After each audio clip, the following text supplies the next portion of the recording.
All right, the injuries keep stacking up for the Mariners, but so do the victories. If you don't know, I'm going to tell you right now, if you can't figure it out from the thumbnail, the Mariners sweep away or Swiffer away in a 2-game series. The Anaheim Angels, first game of the series, we had a 5 RBI night by Jorge Polanco. Game 2, no Jorge, no problem. We're going to be talking about that and the injuries and the road trip coming up.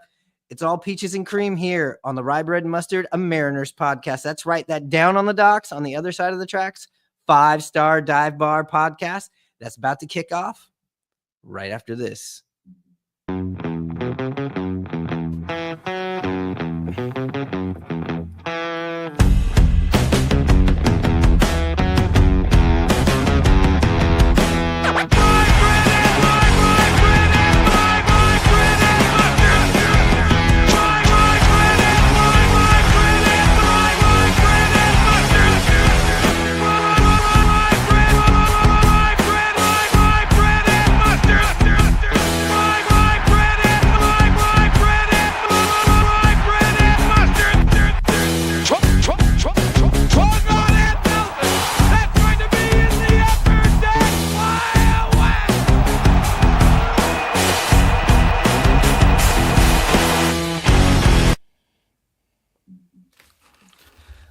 All right, just like I was saying there in the intro, it's all good, and to bring even more happiness into this episode is our man up in Edmonds, Washington, out in the daylight right now. I think I'm down here in the dark here in California. It's our man Hanno up in Edmonds. What's going on?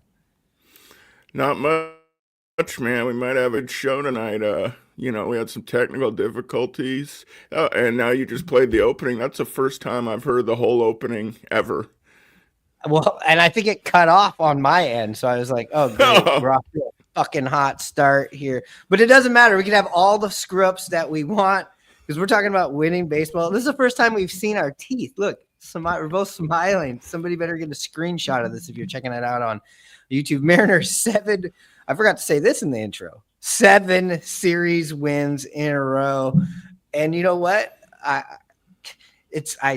Dare I say this, balanced baseball. We got enough pitching, enough hitting, and not one side's pulling the sled.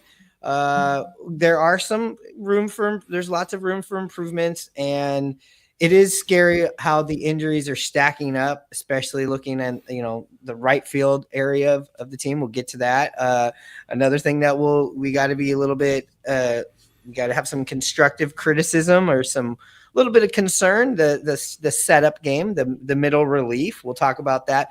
But let's just start off by talking about, hip hip. I think you put this on our Twitter. Hip hip Jorge. And if you're watching this here on YouTube, I just went to the store right before we were about to record, and I quit drinking, for the most part, sodas a while ago, but Coca-Cola with this one, with the Jorge, I'm trying to get out of this. They keep pulling me back in or whatever. I already butchered Al Pacino's line there, but I got myself a little Jorge Coke Zero. Here's a toast to Jorge. Oh yeah. Let's talk about Jorge Polanco. That's the lead story here. Puts up all 5 of the runs for the Mariners via the long ball in game 1 of this series. Amazing. And missed a third home run by a couple of feet. I mean, yeah, it's absolutely incredible. I mean, back in April in this yard down there at T-Mobile, it felt like it was the, Grand Canyon, but man, he's making it look easy. A lot of guys are hitting the ball out this year in T-Mobile at home. But, beautiful swings he put on the ball. One to dead red right field, and that one to center was gorgeous. Yeah, and I also saw the thing when they're breaking this down. I know that they were kind of already breaking this down on the Mariners, and then the MLB watches the Mariners games and just kind of snags their information and then kind of puts lipstick on the pig and shines it up, and they do their little segments. And you can see the big change in his stance, especially from the left side. We haven't seen much or any at all, right, from the right side. But he's closed up his stance a lot quicker to the ball. And look, I'm pulling these stats up. we'll always pull the stats up when they looking beautiful like this. Still 1.4 slugging. This guy's on base percentage is 560 in the last. This is in the last week. 476 in the last week, but on the season, 384. I mean, next to maybe Aaron Judge, it might not look as impressive because Aaron Judge got 50 some odd more at bats, but come on. Yeah, you mentioned how his stance has changed. He's made some adjustments. I mean, when things are going good, you never give credit to the hitting coach, but Kevin Seitzer's done a nice job since he came in here this year. Obviously, with Edgar and him being really close and bonding and a lot of the same philosophies. Jorge making some changes, and a lot of guys are working the ball up the middle of the field and everything, but I'm kind of surprised that Atlanta got rid of him, and I've heard that even from a few other places too. But give him credit. Yeah, I guess he couldn't figure out Jared Kelnick last year. I guess it wasn't his fault, right? Jared Kelnick getting sent to the minors. Just had to put that in there right there. Yeah, you've But always yeah, been a hater on him, that's for sure. I'm gonna plead the fifth. But no, my grandma is a hater, and I am I share the same bloodline as my grandma. So what are you gonna do? But no, yes, let's talk about Kevin Seitzer. Good, nice little segue. Him, and I'm sorry, I feel terrible. I don't know who this assistant coach is because the headlines are Edgar and Kevin Seitzer. We'll have to look up that guy's name because I would not know. You could have a lineup of names, I'd have no idea.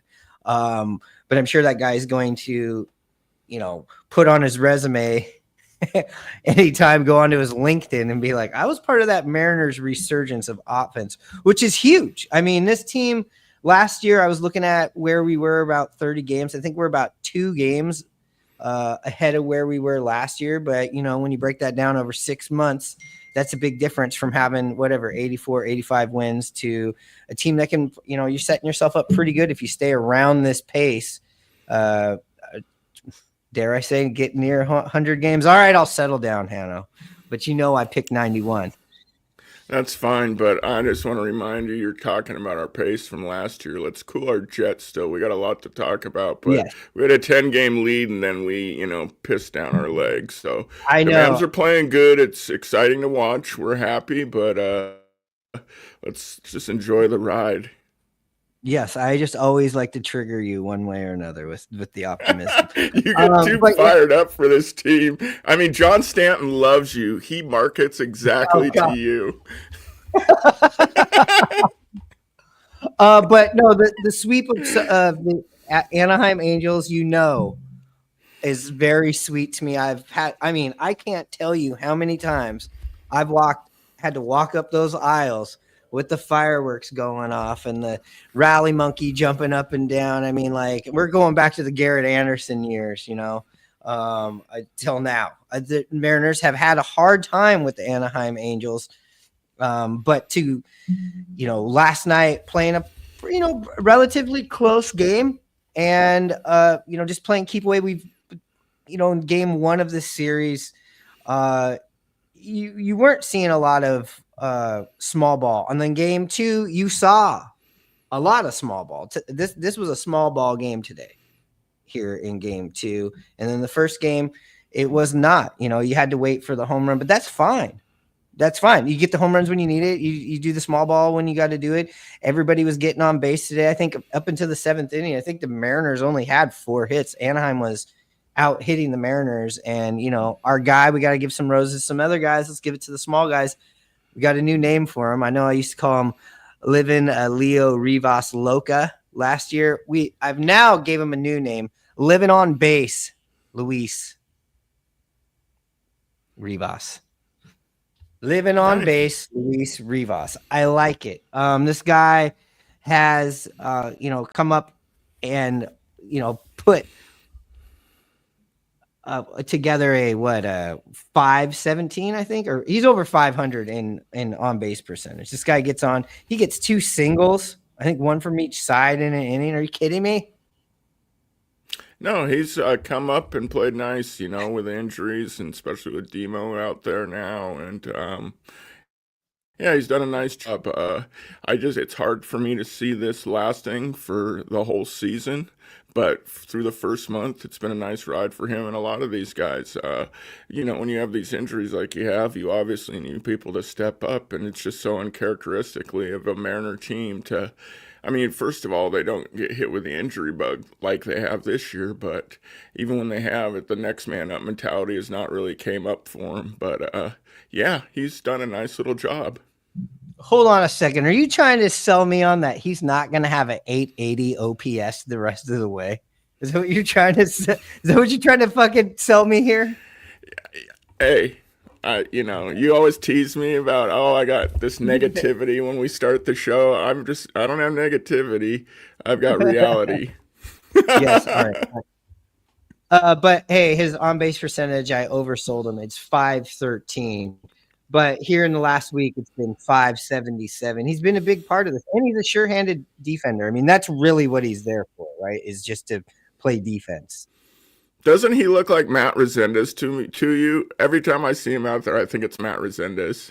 He does look like Matt Resendez. Shout out to Matt Resendez. Hopefully, Matt, you're listening, and you are going to be down at Globe Life Stadium or Global Life Stadium in Texas. They're heading on down to Texas this week, and we'll get to that in a little bit. But yeah, Louis Rivas, another guy. Last episode, we're giving out some more roses. JP Crawford continuing to get rid of all of the bad stuff. He's saging away the last season and a half. Had to move up to the number 1 spot. We both, I don't know about you, but me and Ninja, when we were talking, we wanted to keep him at the 9, then move him up to the 6. And we're like, great, here we go. Gets a couple of hits, a big jack. All right, he's there again. Gets moved up to the number 1 spot in today's game, or game 2 of this series, which I was okay with, because when you looked at that lineup in the morning on social media, it looked like is this a lineup from the split squad? You know how like your algorithms get screwed up and you're like, who's this fucking guy? And who's this guy? And who's, that's what that lineup looked like today. It was okay with him up at the leadoff spot. And man, it looked like the 2022, 2021 JP Crawford up there in the leadoff spot.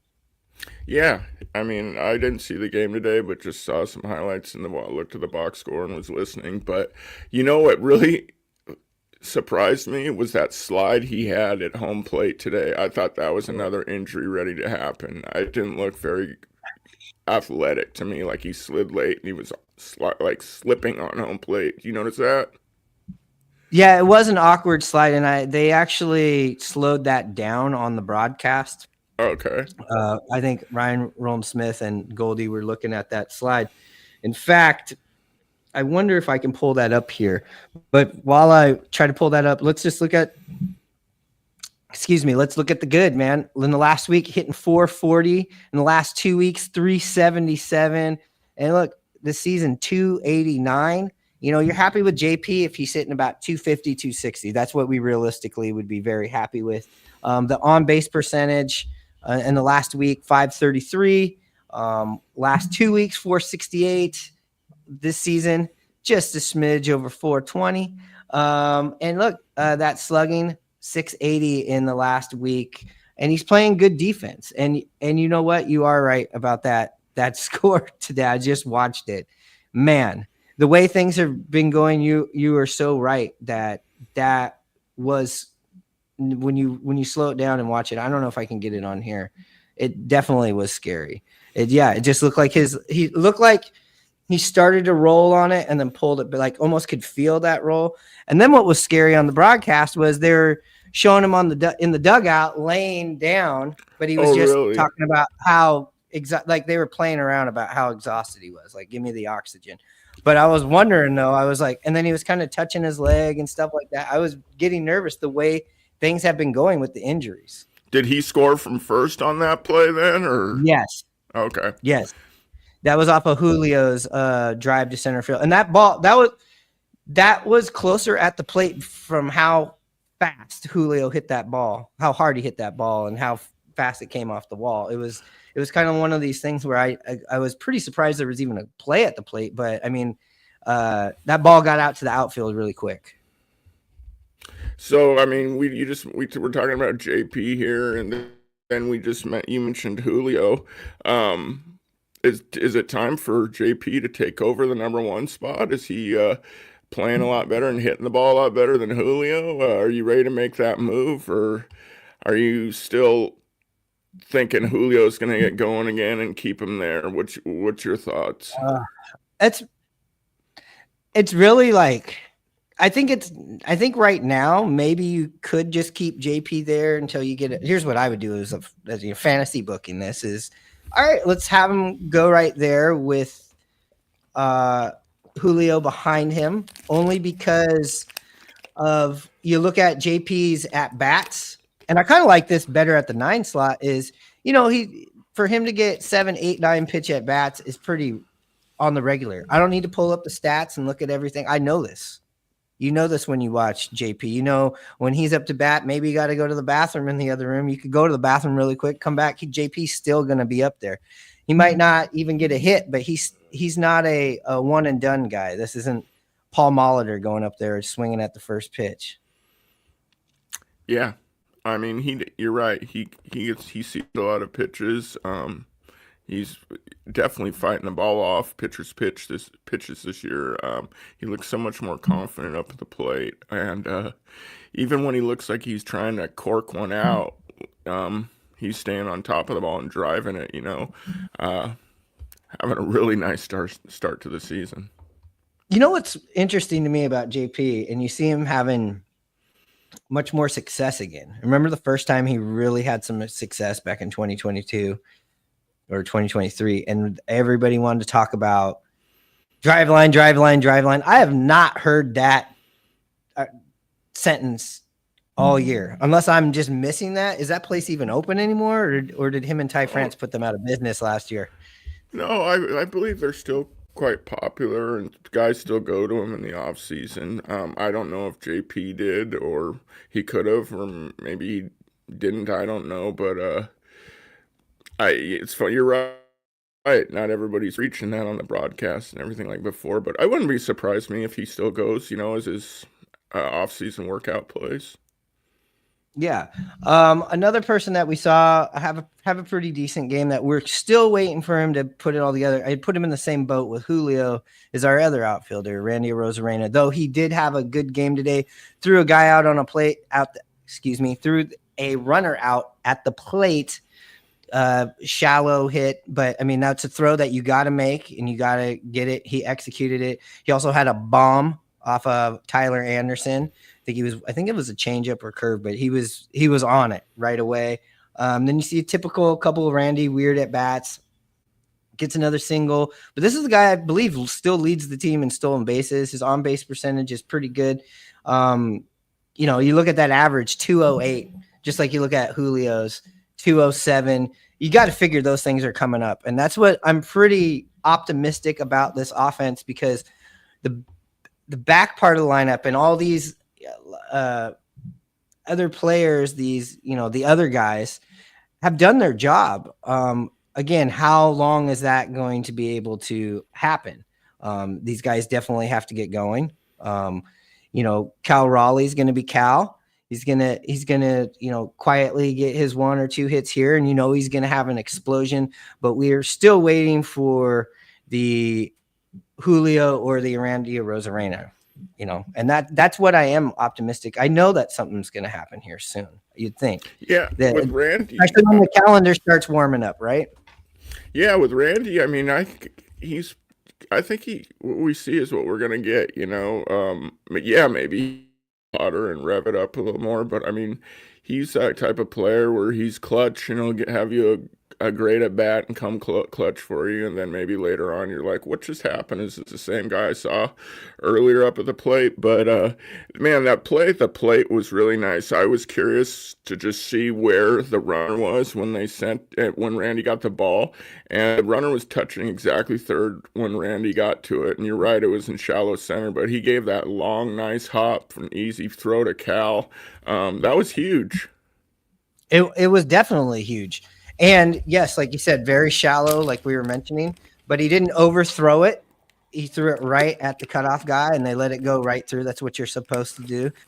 Played a little left field. You played a little third base. We played together. You know that I play. know. Usually, if that was that play, I'd have to run out there and be the cutoff man for you. No, I'm just teasing.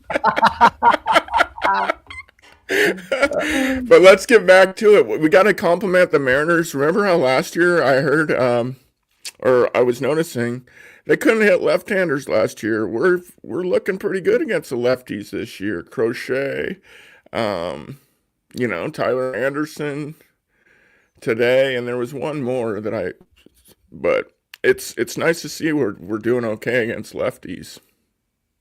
Yeah, and especially when you can't even, have your best hitter on the team so far this season flip over to the other side, or he's not throwing them out there left on left, and I'm fine with that. I understand why, and especially Tyler Anderson. Scuba was the other one. Excuse me. Yes. So I mean, the that's Mariners three have. victories. Yeah, Ninja was talking about that on here, like just talking about a lot of the aces that the Mariners have already seen this season. Oh, From Scooble, we name a team. We've seen everybody's best guys, yeah. and look, the Mariners are what plus 17 this year on, I believe, on Run differential. Runs scored. Yeah, runs I mean that's crazy. Yeah, we're not hearing no fun differential bullshit anymore. We got the real deal.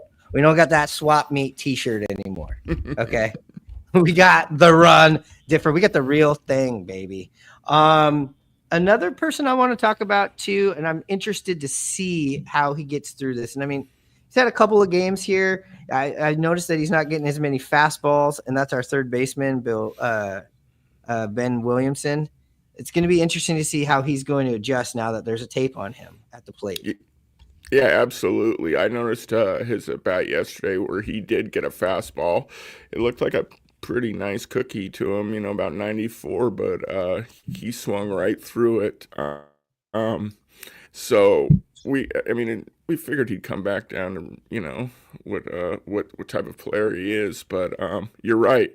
Once there's a book on these guys, they try to exploit their weaknesses, and it'll be interesting to see how he's going to make his adjustments. We got a couple comments here. I got a few, but this one doesn't throw off what we're doing here. It says from Seth, who's always putting in the ultra chats here. Hanno needs to call it Victor Robles to score at M's bucket hat. Yeah. You've been wearing that Niners one, not the Niners, but the Giants one to troll me for a while here. Yeah, but everybody likes you in that bucket hat. We got to get you the rye bread bucket hat. We got to get at simply.cora. Again, if you want that street cred for rocking the rye bread, usually we're wearing rye bread stuff, but it's laundry day down here in Los Angeles. Hit up at simply.cora. That's at simply.cora. Hit her up on Instagram, DM her, say, give me that shit. Okay, go ahead. This is so old. It is like a fishing hat. It's got fishing stuff on it, and I got it way back when it says Dusty Baker on the other side of it when he was managing for them. So it's an oldie, but it's a goodie. I like it.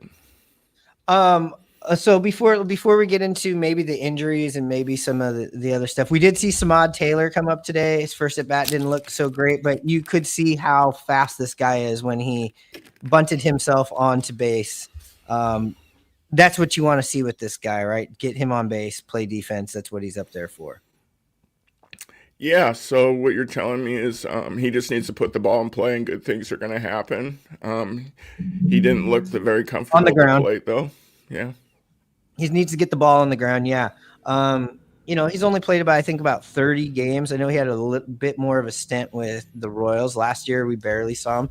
But we did have somebody called up today, I believe. What is it? Ryan Thomas? Is that his name? Another guy. Look, listen, I'm not the knowing who is down on the farm except for maybe the blue chips, and I don't even follow that. So I don't know how much you know about him, but I did look up where he came from, and it's from the Ryan Stanek trade with the Mets last year. Okay. That's the kind of information I really like. I'm glad you looked that up. Okay, so yeah, I didn't know much about him. I've heard his name and seen it in a box score, but Yeah, I mean, it's amazing. Remember, the outfield used to be one of our most, deepest roster spots, and now we're getting up guys that we don't even know that well. So, man, the injury bug has sure hit us. Yeah. And you know what? Let's talk a little bit about that injury. I'm about to have a coughing attack, so I'm going to give us a little video here. We'll be back in 30 seconds. Get ready to play hardball in the Kingdom. Take me to the ball game. I want to see the Ants. The Mariners are playing hardball. Did it again and again and again. Did it again. Princess Tours, the vacation company, brings you the best show in baseball when the San Diego Chicken plays hardball with the Seattle Mariners and the Baltimore Orioles tonight in the Kingdom.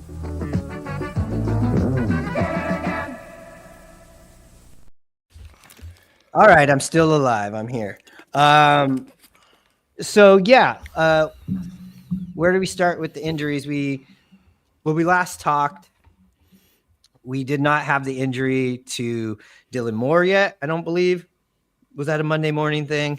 And then, we did see yesterday Luke Raley go down. And actually, I don't know if you saw this. They actually had the footage of him in the cage when he. Did you see that? I have not seen it. Was it just a normal looking swing that he was taking, and then all of a sudden came up lame? I'm going to show you because I was like, oh wow, they have it, and also I was like, if I'm Luke Raley, I'd be like, why the fuck are you showing that? That was at practice, you know. But I'm going to put this up to the screen. I'm going to see if you can see it. Okay. Oh yeah. He went straight down to the ground. We'll do it again. You know what? I think I can load this up. We'll go back to it in a second, but let's talk about this injury. I think I can load it up on the big screen here.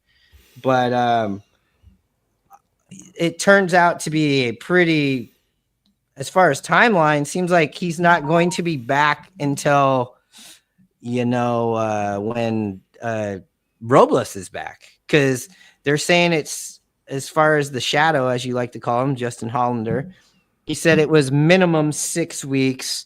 Holy smokes. So minimum 6 weeks. And so when you're looking at the calendar and you're going, well, 6 weeks. So we're talking end of June, start of July, kind of about where they're being optimistic about Victor. Whoa. I thought this was like a 10-day IL stint, an oblique thing, that they're just, wow, that's not good. So I don't understand why they do that. And we have another injury too. I'd be remiss if I didn't mention. We have Santos, who was already on the 10-day IL. They moved him to the 60. So is that just kind of like a thing where you're first on the 10, just so they can evaluate it right away and bring somebody up, and then you kind of move over to the 60? Is that how that works? Yeah, and they do it also for rosters. As well, I believe, 40-man kind of things. I'm not sure. I think it has something to do with that as well. Okay. Maybe somebody out here in this would know better. Yeah, sorry. I have another coughing attack coming up. All better now. Sorry about that, folks. That's what you got the cough button for, right? Yeah. I'm trying to get this footage up, but I think you saw it. Yeah, he went down like a ton of bricks. Garver comes over and talks to him, but it's an oblique thing. It's coming from the left side, right on the front where you'd be swinging. It's not a good thing. So you're down your starting right fielder, your leadoff guy, you're the motor of the team offensively, especially on the bases. And then you lose Luke Raley, who really hasn't found his footing. I remember a couple weeks ago, there was like statistics saying he was the most unlucky hitter in baseball. So you're just waiting for him to really break through, because you know what he can do when he gets on base. He's a smart defender. He's a smart base runner.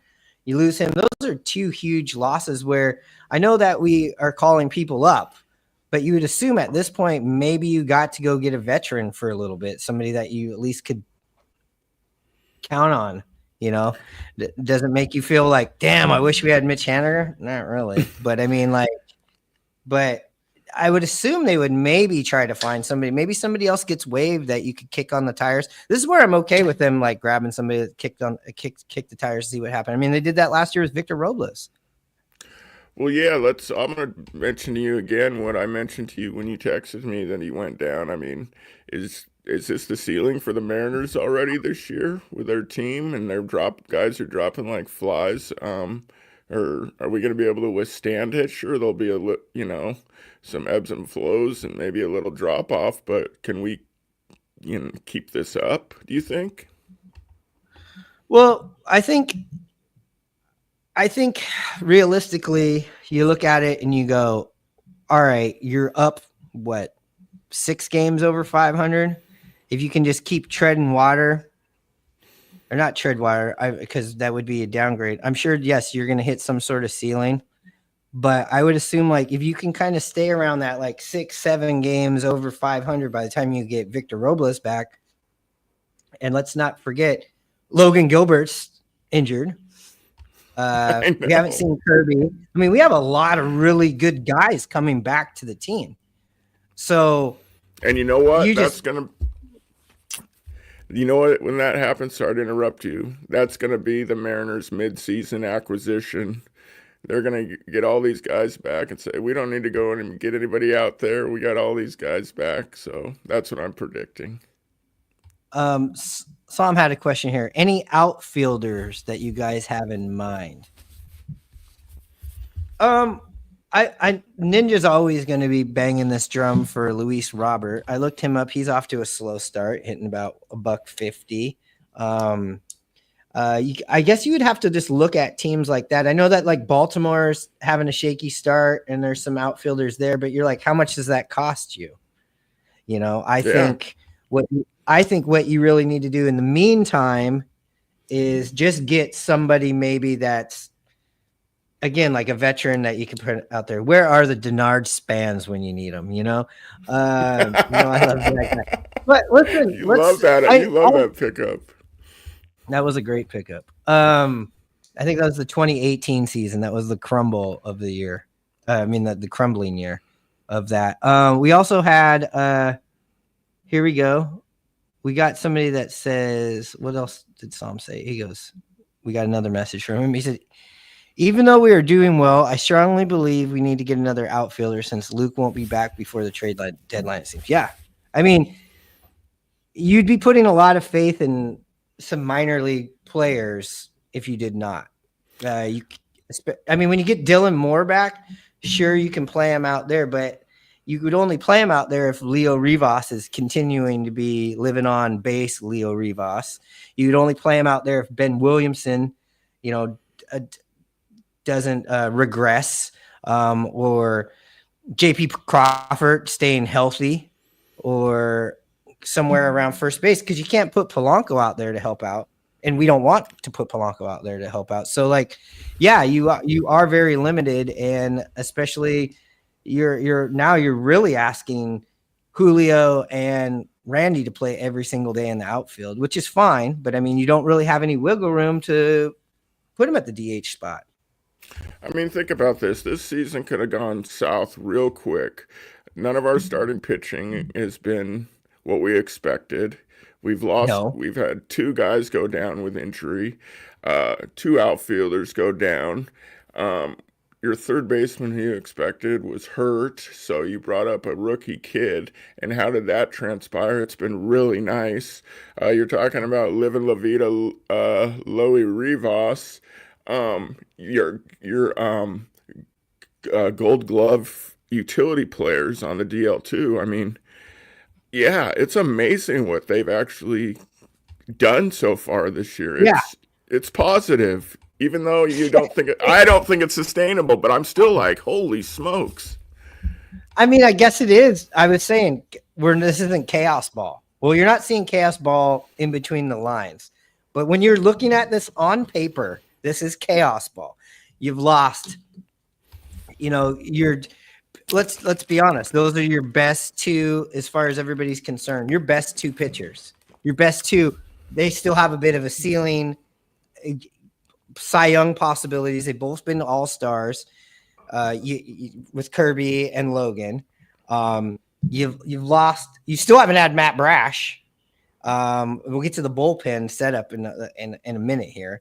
And Julio hasn't been what we expect out of him yet either, and all this is happening. It's amazing. And Santos, same old Santos. I guess that's the nickname we're gonna give him. Same old Santos. Hurt. He's gone. Yes, you like you said, Jorge Polanco can't play third base. We already knew that, but he really can't play third base, and he can't hit from the other side of the plate and can't play anywhere else. You lose your player of the week, Gold Glove utility player, and Dylan Moore immediately as he's playing out of his mind. And then let's of course Victor Robles. That's a huge blow, and Luke Raley. And you're looking down and you're like, you're 18-12. It doesn't make sense. Yeah. And we've watched so much Mariner baseball and complained about how this team is just snake bitten. It's sure been nice to see things roll the M's way this year so far. I hope this isn't just the only little, sprinkle of sugar that we get as far as some good luck. But I hope it continues because, man, it's been exciting and fun. Scoring runs is a big deal. It's fun to watch. And we always say it, right? A win in April, 2 in September. And to go 18-12, I mean, you're only a game back from having the best record in the American League right now. But at the same time, you only have a 2-game lead in the division. We've seen them piss away a 10-game lead. But I think this team, battered and beat up right now, is much more capable, I think, of playing series compared to last year. Last year, there was no margin for any error, right? And like we said here in the intro, the injuries keep piling up and the dubs keep piling up. We don't know why, but we do because they're hitting. They're able to go out there and pick up the slack for the lackluster pitching that we're getting. So there's much more of a balance. Sure, the pitching has regressed and been injured, but the hitting it's tenfold. And we're not only are we getting power, we're getting clutch hitting. The on-base percentage is through the roof. And I think that's a big thing. Sure, you don't have all these skilled players and baseball savant numbers to jerk off to with these guys, but I mean, they're getting on base. And they're stealing, and they're the base running this season compared to what we've seen in the past. Also, so far, small sample size in 30 games, but I would assume last year about this time we already sent Ty France around third base 4 or 5 times. Yeah, you're right. Nothing against Manny, but he frustrated me at times. I'm like when Negron's done at third, but I've seen a few things that I question, but it's okay. So I agree, though, that a lot of things were bad last year. That base running was absolutely horrendous. It was, here's how horrendous it was. I still have this on our media thing. We'll only play a second of it. But this is actually from a couple years ago, but you could rinse and repeat. Or maybe it was from it was from when Kelnick was on there. We'll just listen to a second of it while I have another coughing attack. It just killed me. I haven't had that rage since, a few years ago when Tom Murphy was dropping all those balls at the plate. I mean, it's just been ridiculous how many times Manny Acta has gotten guys canned at the plate. That was awful. And I'm starting to get my blood starting to boil again right now, just thinking about it. It was such a bonehead decision. And like you mentioned, it killed the momentum. You are getting worked up if you're watching here on the video. there was what, but that was a regular conversation that we had.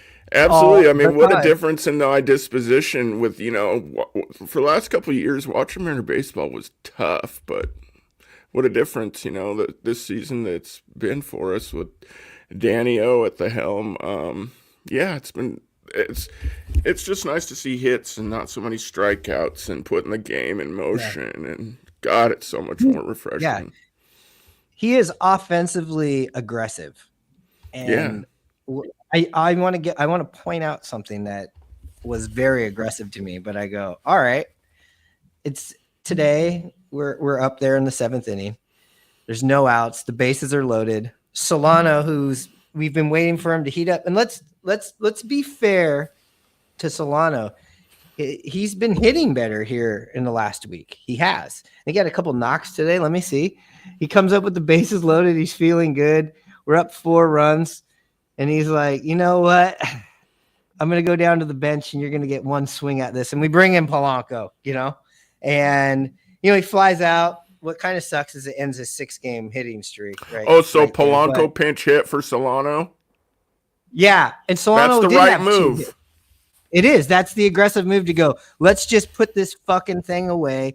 And no matter what, I'm doing this because really, I don't want to see my reliever go out there, my closer, Andres Munoz, who's pitched more than 2 high school baseball games without giving up a damn run. I want to put this thing away. And it was the right move. But just to be fair to Solano, hitting 250 in the last week, bumped that batting average up to a big old 149. You know what I mean? Wow. I remember last time I saw him and saw his average, it was like a 083. So, man, he has had a couple knocks this week. Yeah, let's be fair to the guy. He's got 5 hits in his last 20 at bats. Still that on base percentage. So everything else is not good. But you just go, Solano's feeling good. Bases loaded. No, and he's like, no, we're gonna just put this thing away. And this guy's earned the bases loaded. And here's something for the dramatics when this was going up, when he came up to the plate. He was in the box, and Aaron Goldsmith was going through everything that he had been doing, and he goes, but he's never hit a grand slam. And here comes this big cut ball in there. I don't even think it got out of the infield, but I mean, it was like you could still hear on the broadcast people going, ooh, just pimping it, He took an aggressive hack, huh? Yeah, he took it. Yeah, why not? I mean, he got up off the bench to do that, and then they didn't put him out at first base. I think, and it was funny because as he was going into the dugout, I was like, "There's no way they're just." I was like, "If they put him out at first base, this was really dumb." And then you could just see Rowdy Tellez getting taped up from the trainer, getting his wrist taped up. I was like, "Oh, Rowdy's going out to first base." So that was the right call, like you said. So it's not just on the base pass. It's just the way that they're going about things. And for the most part, when the team has been not injured, going back even to last year, Dan Wilson is very consistent about what lineup he puts out there. It's not the let's see what the computer says that we believe was going on with Scott. Yeah, but, you're right. His lineup is consistent. When we have the lefties out there, we know Garver's going to play. We know Solano's going to play. The big right-handed lineup, Dylan Moore usually, because he's been killing lefties this year. I think he, at one point, had the most home runs in all of baseball against left-handers. So, anyway, but I agree. Dan Wilson is pretty consistent of what you think you're going to get with him out of his lineup.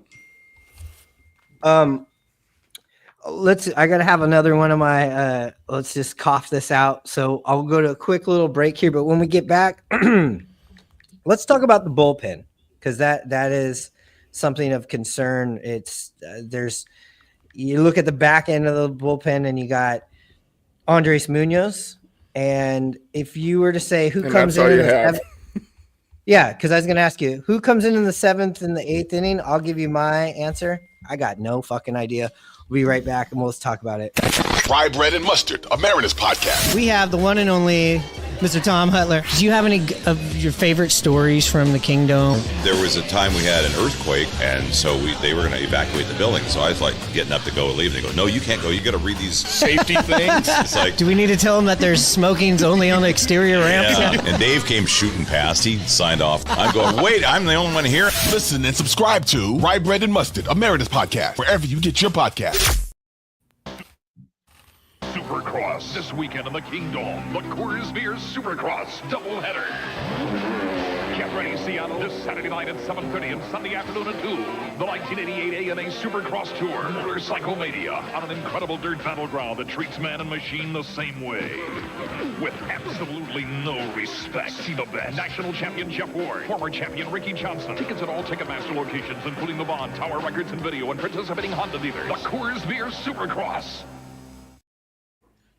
All right. So before we get into the criticism, let's give Andres Munoz some props. I mean, this guy is doing it. He's getting the ground balls too, which I like. You know, it's not just punch out, punch out, punch out. I mean, in the long run, that's going to save some.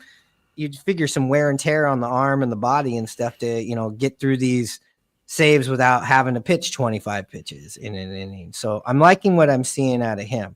Started off the year a little, even though he's been perfect, but at the beginning of the year, you were wondering, right? But we're seeing him fully healthy. You know, it seems like the last couple of years, there was like one or two things, whether it was the back, whether it was the rolling of the ankle, whatever. I mean, the year that I believe we were in the playoffs, he had like a broken, what was it, toe or foot or something that he was pitching off of. Looks healthy, looks strong.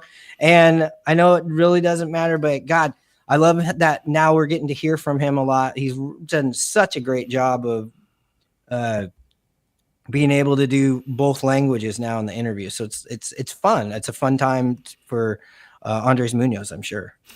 Yeah, I mean, I really enjoy getting to know him. He's really cool. I agree. He's done some MLB Network stuff where he's been fantastic. And, you know, like I said, just getting to know him because we see a lot of him because if we have the lead, he's coming out. He has been fantastic. You know, the thing with those setup guys is you know, it seems like someone has always stepped forward already by now. Yep. But we just haven't seen that yet. We've seen Danny go to Thornton a lot. I mean, he's gone to all of them. You know, Spire's done a nice job, but when was that? Was that last game where Danny didn't stick with him very long? But he's had a nice season. But yeah, Brash is going to have to be our guy. You know, I'd like to have another one besides him, a guy for the 7th. But yeah, Dan's just gonna pick and choose. You know, there's no rhyme or reason. Whoever's hot, that's the way I see it. What about you? Yeah, I mean, there's definitely a competition for somebody to step up, like you said. You look at Spire, 2.25 ERA. He didn't stick with him very long in the game before, but I think he faced three guys, but he only got third of an inning there. You've seen Vargas at times at the beginning of the season that you were like, oh, is this guy going to step up? You've seen some regression there. And you've also seen Snyder. It's been hot and kind of cold with him. We saw this guy, I keep calling him John Lake Wazama. What's his name? Loogie Mania. I can't say his name. I'm sorry, not sorry. All right. You saw him today in game 2 wiggle out in the 7th inning, and it turns out to be such a important wiggling out. But he threw a couple of cookies over the plate that the Angels just couldn't do anything with. And like I said, if you asked me who to go to, I'd be like, I don't know. Like when Bryce Miller's coming off the mound after 5 innings, or Hancock, who's coming out after 6 innings, and you're going to commercial and you're kind of like, they're probably not coming out. If they don't show me who's warming up or saying who's warming up, I don't know. And we're so used to knowing who those people are going to be. And we don't know. Just to credit what you said, somebody usually has emerged by now. They have not. Yeah, and another thing I remember reading or seeing is there is some help on the way, at least from some major leaguers. Trevor Gott has been injured, and he should be coming at some time. And same with the guy we picked up from Atlanta in the Kelnick trade. God, what's his name? Kosar or something like that. Yeah. I don't see his name enough or talk about him enough to remember his first name, but those are two guys that I heard could be on the way in time this year. So, And Thornton seems to be like the new, trending person to go after. He's kind of having a rough stretch here. I actually we got a DM from this guy erased his DM. I don't know if he's backing off of it. Positive Pete, why'd you get rid of that message? Excuse me. I'm sorry. Sorry, everybody. I'm kind of got this cough down here. He was basically just saying that we need to get rid of Thornton right now. It's like, I don't know if to get rid of him, but maybe not go to him as much. It seems like Dan Wilson was going to him a lot, but who knows what circumstantial reasons of why you have to go to him. I haven't really listened to the interviews of why. You don't know why you keep throwing him out there. But Thornton last year was really good. So maybe he's just hoping he's going to get through it, right? Thornton was good last year. Was it the year before? yeah, and I mean, maybe the listener, maybe his thought was this, and I kind of have this, I really don't want to see him in a tight ball game late in the game, but if it's, early on as a long guy, you obviously need someone to take that role and be able to pitch. Problem is as we've seen this year, his ball's gotten so much of the plate, and he just gets whacked out of the yard. It feels like every time he goes out there. So, Dan was going to him at times with, game on the line right before, late in the game, and it hasn't succeeded. So hopefully he'll, let him get his shit back together early in the game when we need someone to stretch out a few innings. I mean, that's all I could see. And you're going to really be able to see if we can shorten the game up when you get Matt Brash back. You get Matt Brash back, that's going to tell you a lot, what one way or the other. But, as we're talking about, hey, you might have to pick up a bridge outfielder possibly. I wouldn't. Has anybody mentioned any names? No, not yet. I think we're the first people to even think about it. No, or Sam, the person who messaged. Sam, it's right here. Oh, he also had another quick question here. Let's see. Keep Solano, and I believe in him to bounce back versus call up Locklear as soon as possible. That's a good question. Yeah, interesting. I think Locklear. I think if you haven't some sort of one other sort of injury, I know first base right now when you get Dylan Moore back, and I'm not sure if Polanco will ever play first base. He played in that San Francisco game, but I think that was just kind of like they threw somebody out there, kind of like if you're at a Sunday league and you only had 8 people and you just grabbed some drunk out of the stands that came to the game, put on a glove and stand in the outfield. But I feel like Solano, because he has a track record. I mean, this guy won a Silver Slugger before.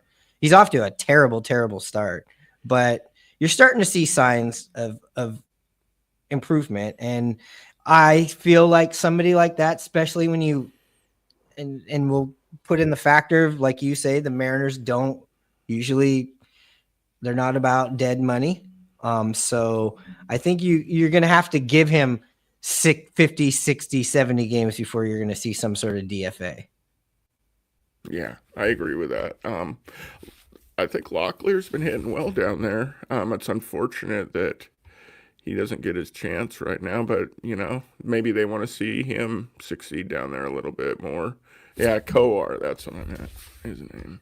We had another one from Sam. He's on fire tonight here. I appreciate it. I don't think we've ever talked to this guy, or man, woman, whatever. Doesn't matter. He's got a cat as a thumbnail here. It says, speaking of the bullpen on top of Brash, and I think we kind of mentioned this, it's good to have Cowher back sometime in the summer too. So yeah. So I mean, this team's got a lot of people coming back, but I do want to say you did the thing that you, as an organization, as Stanton and all them being like, no, all of the guys that were injured are mid-season acquisitions. You know, even though you probably do need to grab a third baseman or a first baseman and maybe an extra outfielder, and you definitely are going to need a bullpen arm. And who knows what the pitching staff is going to look like. We've been waiting for them to hit their stride. We have not seen it. We haven't seen them all together. Maybe when they all unite together, there's just like this aura about it. We keep seeing people talk about Bryce Miller, excuse me. Brad Miller, wasn't that big guy who played at Blanchette High School? Yeah, big center. Yeah. My no, that was cousin Brad claimed, Millard. That was Brad Millard. Brad Millard. Okay, Brad Millard. Sorry. Brad Miller was that ex-Mariner. Okay. Well, shout out to both of them. So what was I saying about him? Oh, so people talking about his velo being down and blah, blah, blah, blah, blah. But he is walking a lot of people. We have seen that. Woo's been Woo. He's been good. He's probably been our best starting pitcher, wouldn't you say? Absolutely. And I feel like, too, Luis Castillo, people are still getting down on him a bunch. And it's like, this is kind of the Luis that we've seen in the last couple of years. He has, a couple of good starts, and he has a not a good start. And then he has, the last game out there, I don't think he gave up any runs, if I'm correct. Yeah. I feel like at least when him pitching too, it seems like he would give up the long ball, at least one or two, but for the most part, they were solo shots for Castillo. But yeah, that one bad start, it's ingrained in everybody's mind. And, you mentioned he had a great outing here against the Fish. But then I also think, well, it's against the Fish. So maybe he's getting a turnaround. It'll be interesting to see how he handles himself down in Texas, because that's going to be a good pitching matchup with Texas throwing their big dogs against us when we head down there. Yeah, and that's another team that you're waiting on, like, when are they going to hit their stride? You look at that roster and that lineup, and you're like, ooh, this is a scary team. And as hot as the Mariners have been, it's kind of somewhat to, like, remember when we had that big 14-game winning streak and we gained one game? If you look at the standings, except for today, I know Houston lost, but going into today, I think both the Mariners and Houston were 7-3 or 8-2 in their last 10. So as hot as the Mariners have been, I don't even know who the manager is down there in Houston. Maybe it's like an AI generated manager, but they're pulling the right strings right now. But in this division, I was thinking about today, you have Ron Washington and you have Bruce Bochy. You got, Dan Wilson's the young guy. And then you got Ukatse, and you got, I have no idea who the Houston Astros manager. Do you?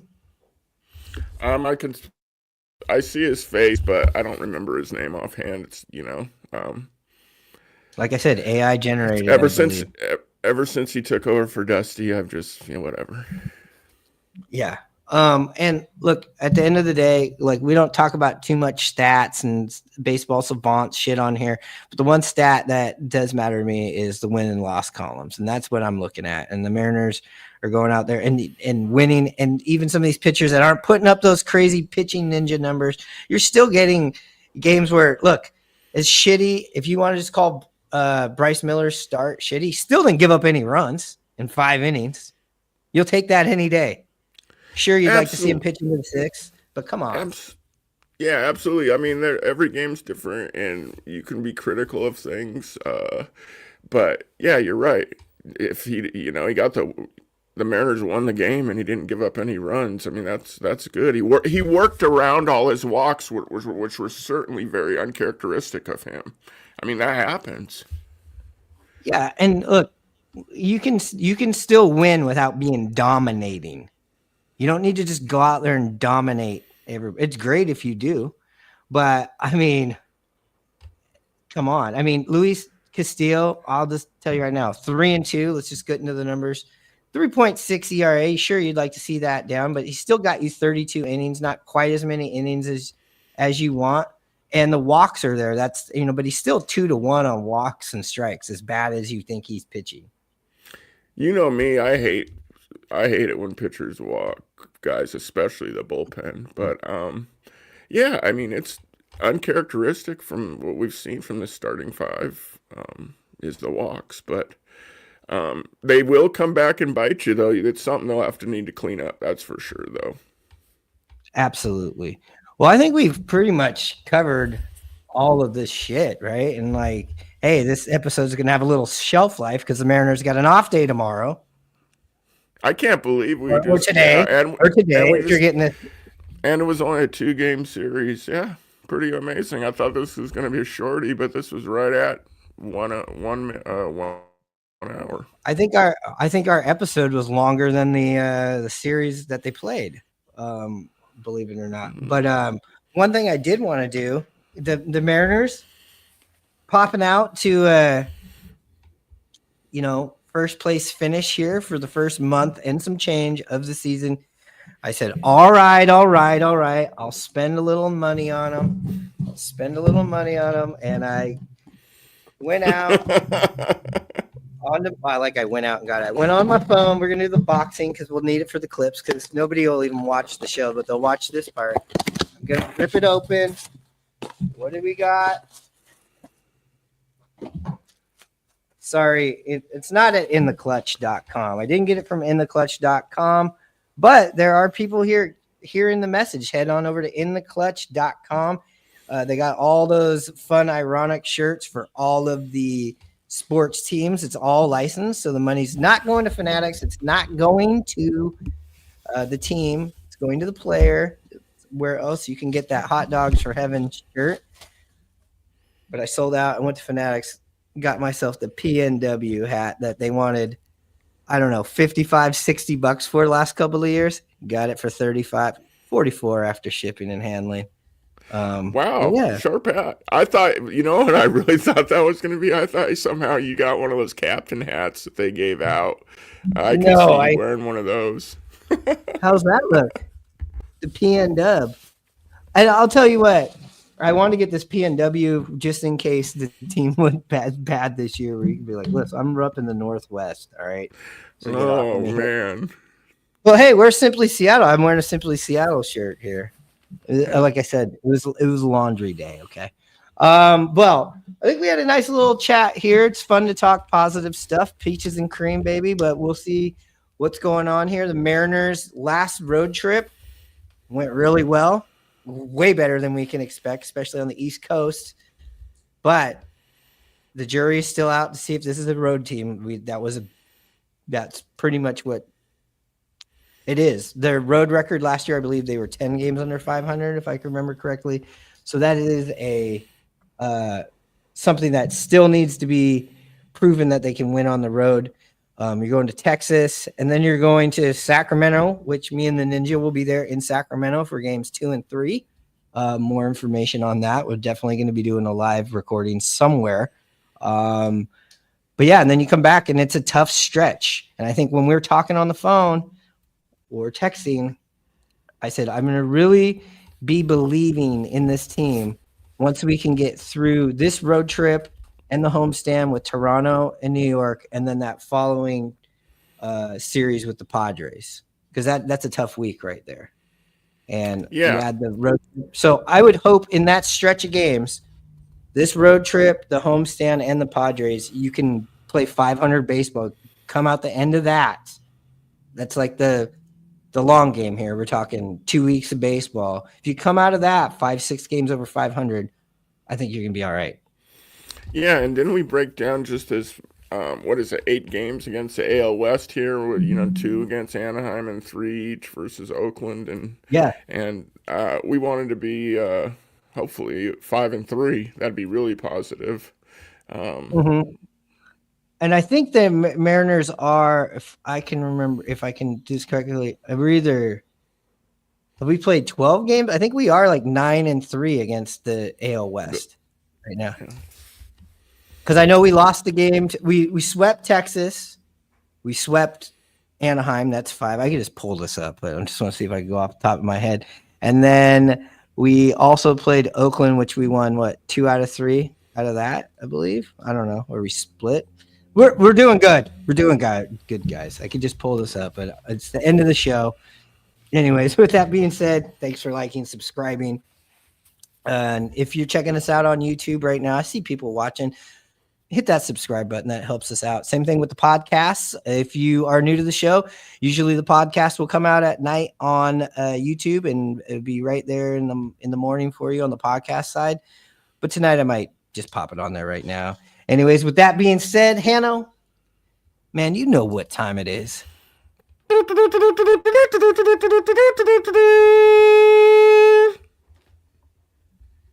Charge.